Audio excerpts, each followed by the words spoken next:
Okay, nag-aayos pa ako ng laptop. Biglang nawala yung display.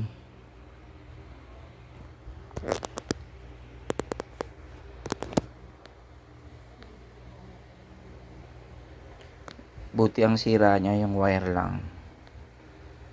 Putol. Ito, idudugtong ko lang to.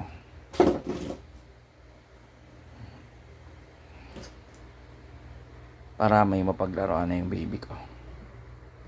Sira yung laptop niya.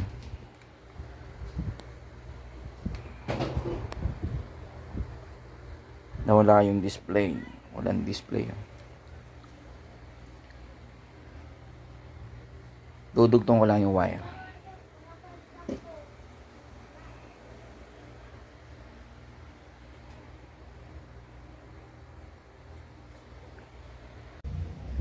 Bali, pag yung laptop mo medyo mahirap i-fold, ito yung dahilan kung ba't nasisira yung takip ng cover ng laptop. Tulad nito, napipingas